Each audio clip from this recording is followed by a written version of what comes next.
안녕하세요. 켈리 파이낸스입니다.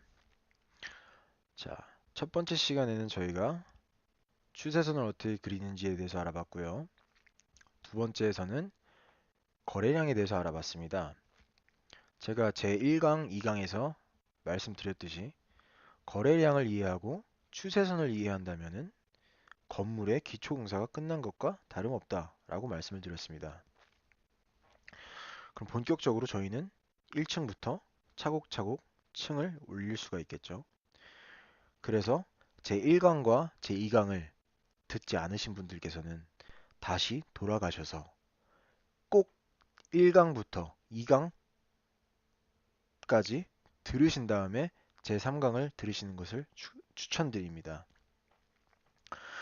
자, 건물의 기반이 완성되었으니 1층을 짓기 전에 1층을 짓는 과정 중에 우리는 어떤 것을 알아야 되는가? 차트에 대한 이해가 있어야 됩니다. 차트는 어떤 종류가 있고 그 차트는 어떻게 만들어지는지에 대해서 이해를 하셔야 나중에 엘리어트 파동을 배우시던 하모닉스 패턴을 배우시던 단단한 기반이 되줄 수 있다는 거죠. 지금의 노력이. 자, 그렇다면은 과연 어떤 종류들의 차트가 트레이딩 뷰에는 있을까요? 일단 봉 차트 보이네요. 봉 차트는 캔들 차트하고 많이 다르지 않습니다. 그래서 오늘 캔들 차트 강의를 잘 들으신 분들께서는 캔들 차트를 봉 차트로 대신하셔서 분석을 진행하셔도 됩니다. 이거는 어디에서나 있어도 이건 그 성향입니다. 성향과 그냥 취향입니다. 취향. 봉 차트를 더 좋아하시는 분들도 있고요. 캔들 차트를 더 좋아하시는 분들도 있고, 물론 뭐 라인 차트, 영역, 렌코 보시는 분들도 있죠. 모든 사람들이 캔들을 사용한다는 것은 아닙니다. 하지만 대부분의 최 대부분의 애널리스트들은 차- 캔들 차트를 봅니다. 그 이유는 캔들 차트에 대한 분석과 결과물이 가장 많아서일 거라고 생각을 합니다. 자, 그렇다면 캔들 차트에 대해서 본격적으로 공부하기 전에 제가 1강에서 투자는 전쟁이다라는 컨셉 다시 한번 가져와서 설명하겠습니다. 투자는 전쟁입니다. 전쟁 안에는 전투가 있죠. 전쟁은 한 번의 전투로 끝나는 걸 전쟁이라고 하지 않아요. 차트도 같습니다. 차트도 전쟁이에요. 그리고 그 전쟁 안에는 수많은 전투들이 있죠. 여기서 전투는 무엇일까요? 바로 캔들입니다. 캔들은 예를 들어서 뭐 일봉에 대해서 얘기를 한다고 하면은 그 날의 전투에 대한 결과물인 거예요. 자, 여기에 대한 이해가 조금 더 도움이 될 수 있도록 제가 그림을 한번 준비를 해봤습니다. 제가 할 수 있는 최선이었고요. 이 그림에 대한 설명에 앞서서 시장에는 어떤 세력들이 있는지에 대해서 알아봐야 될 것 같아요. 세력, 세력에는, 시장에는 두 가지의 세력으로 나뉩니다. 물론 세력의 뭐 숫자를 세자면은 정말 많을 수 있죠. 뭐 A 세력, B 세력, 뭐 G 세력, X 세력 정말 많아요. 근데 그 많은 세력들을 두 개로 묶을 수가 있어요. 어떻게 묶느냐? 가격을 내리려는 자, 가격을 올리려는 자. 이렇게 두 묶음으로 묶을 수가 있어요. 뭐 이유는 뭐 다양하겠죠. 예를 들어서 나 물량을 많이 못 태웠어. 내가 세력이니 좀 뭐 퍼드를 풀어서 내가 페닉셀을 유도해서 밑에서 타야지. 뭐 그런 이유가 있을 수도 있고요. 아니면 내가 물량이 너무 많네. 이쪽 진영에서 내가 물량이 너무 많네. 조금 더 이거 프라이스를 올려가지고 어느 부분 팔고 나와야겠다라고 해서 가격을 올리려는 세력. 이렇게 두 가지로 나뉩니다. 그래서 이제는 이 그림을 일봉 차트라고 한번 생각을 해보세요.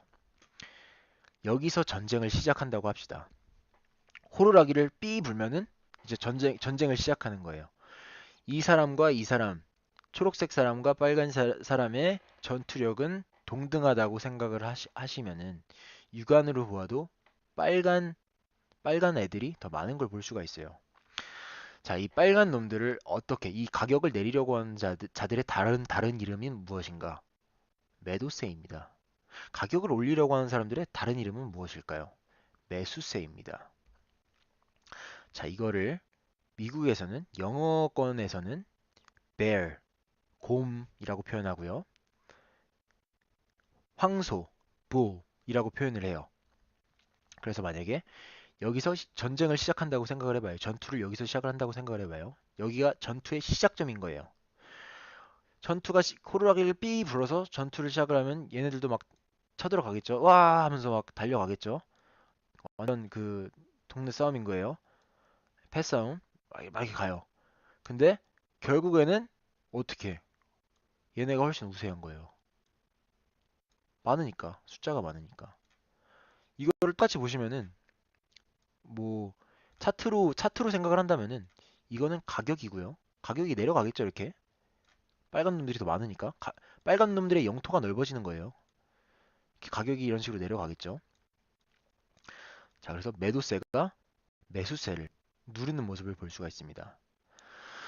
자, 정말 쉽게 생각을 한다면은 그냥 그날 봉도 아니면 진짜 뭐 심지어 1분 봉도 매수세와 매도세가 싸워서 생겨나는 산물인 거예요. 결과물인 거예요. 그렇다면은 이제 여기서 설명을 마치고 직접적으로 캔들에 대해서 한번 볼게요. 캔들을 한번 직접 뜯어서 볼게요.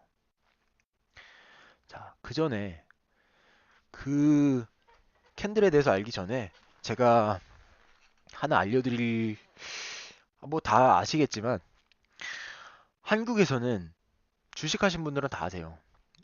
그리고 뭐 업비트만 쓰셔도 아시는 게 빨간색은 좋은 의미고 왜냐면 오른 거거든. 푸른색 계열은 안 좋은 거예요. 마이너스야.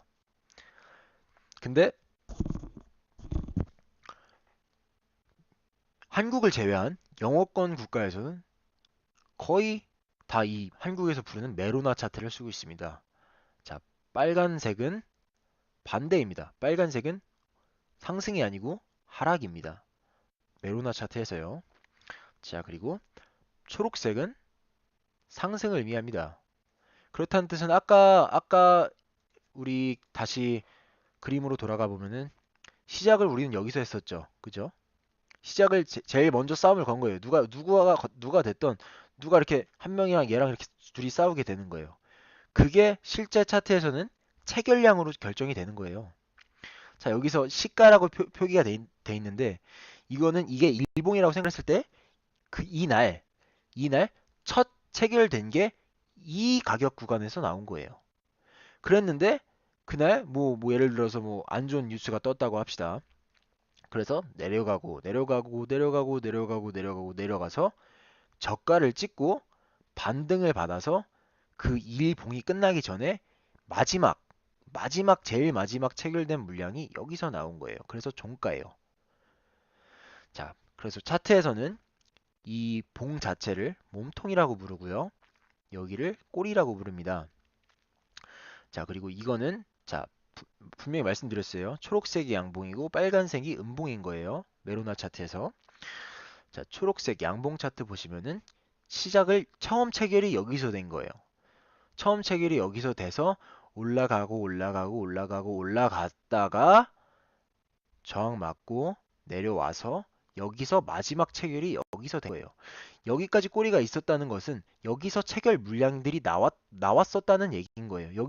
여기서도 마찬가지로 여기서 물량들이 체결이 되다가 여기서 종가 마지막 체결이 여기서 되었다는 뜻이죠.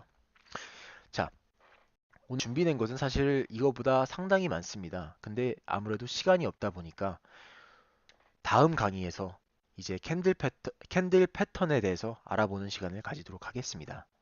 자, 여기까지 켈리 파이낸스였습니다. 라이크와 팔로우는 제작자에 대한 예의라고 생각합니다. 감사합니다.